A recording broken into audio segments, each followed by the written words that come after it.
Everybody, my name is Liam. I'm a senior Python developer and also a bioinformatician.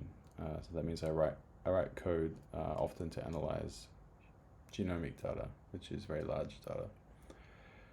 I will tell you a little bit about myself and then a little bit about what I'm going to teach next year. So first of all, Python is a very popular language. It's applicable in many different ways. It's the main language for data science and machine learning. It's also very popular in general science as well as commercially. Google uses Python a lot. Many large companies use Python for their websites and for their backends and for their databases and for automation. It can be used to make games, apps, a very general purpose language, and one of the most popular languages, not just because it works really well, but also because it's relatively quick and easy to pick up and understand and get going. So we've landed on my GitHub page here. GitHub is an open source repository for code, and it's something that you need to get familiar with if you're going to get into programming. So I'm going to jump over to a piece of code that just shows what Python looks like. Now, most of my code is not open source at the moment because I work for a company, but this is one open source project I have, and it's used to identify variants in cancer genomes. So I'm not going to get into the details here, but basically this is what you can expect from Python. You have lots of little scripts like this that import some features, sometimes classes to string things together, methods to do the functionality, and often some support functions to do various things. So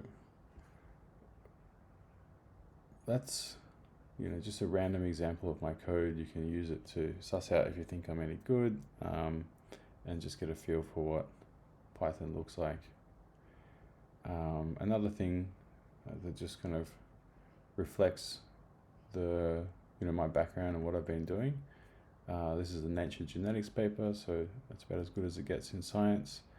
So this is a paper that where I did all of the computational stuff for it, and this is you can access that and read that if you're interested. But basically, this is just demonstrating that I've reached a very high level in science. So I am actually stepping away from my career for the next 2 years to support my wife's career. And so in having me as a tutor, it's actually quite a unique opportunity because I am in the middle of my career. All of my experience is very fresh and very cutting edge. So I think that kind of gives me an advantage over some younger tutors and some older tutors, which tends to be the most common times when people decide to do some tutoring as students or near retirement. So that's about me. Now, getting into Python, what am I going to teach? And where am I going to get my material? I do have a lot of material which I've written previously for tutoring. I have tutored on and off for a decade, but I'm not going to use any of that going forward because it's getting a little old. So instead, I'm going to lean heavily on a few sites which I have listed here. And all of these links will be in the description, so don't worry about following that just yet. So pythoncheatsheet.org is a brilliant site that tells you everything you need to know to write Python programs. It starts with the basics, for example, how to do basic operations, and then it gets into manipulating strings, how to set variables, talks about good ways and bad ways of doing things, shows you how to comment, how to write functions, how the print function works, and I'm not going to go through all of this, but this is as we go through all this is enough to kind of get you writing basic programs. So I'm going to offer 3 courses of Python. I'm going to offer introductory courses, and then I'm going to offer intermediate to advanced concepts, as well as data science. So the introduction take us down to about, I think we'll cover most of this. Data classes, virtual environments, might be a little bit over the top, but most of these concepts are going to be necessary in basic programming. The more advanced features, or the more advanced concepts that we learn in the advanced class, will be more to do with, if you come over to this GitHub, the Zen of clean code, this is more about the architecture of your code, how it fits together, how to build it out into scalable and fault-tolerant and robust code. So there's some basics about how to be clean, and then there's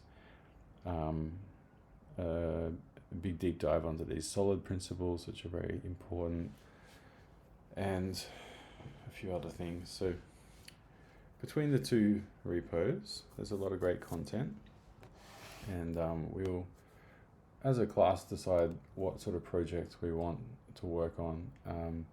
I often default to making a game because that can be fun, and you can make pretty cool little games with Python that run quite lightweight. But some of you might have specific projects that you want to work on, whether university assignments. We're not going to do your assignments in class, but whether it's something that you want, skill set that you want to learn for university, or for work, or whatever else, any interests you have. So there's going to be some flexibility to kind of create tasks as we go, and we'll be able to put all of these features and all of these principles into action. The other thing I'm going to offer is data science, and so in Python that means Pandas. Pandas is a massive library. It's essentially as big as R, which is a whole programming language to itself, and I would argue that learning Python and Pandas is a much better choice than learning R, because Python and Pandas can do anything, whereas R is a little bit limited in scope. So all of the basic knowledge of how to write Python is very important for Pandas, but there is some very unique syntax in Pandas as well. Everything's about using data frames in series, which basically means rows and columns and big matrices. So Pandas is at least a course to itself, and it can lead down the road to kind of statistical and machine learning careers. So I mentioned making games. Pygame is a great library that can support, you can make platform games or Snake, or any relatively simple games can be made here. So there's not really any great examples right here, but what's this one? Tetris for 2. So there's all sorts of things we can make there, or as I said, we can focus on more analytical projects if that's what the people want. And lastly, another place where I'll be getting a lot of content is Argent Codes, or Arian Codes, I think it's pronounced. So this is a link that I'll also provide. Here's a YouTube channel, and very, very great content, mainly intermediate to advanced stuff. But the reason I've landed on this page is it shows the MIT license. So I'm going to be taking a lot of content from the internet to teach you guys, and it's all going to have this MIT license, which means that it's freely available for commercial use, for modification, distribution, and for private use. So that's it from me. I look forward to getting to meet some of you next year and teaching you Python. All the best.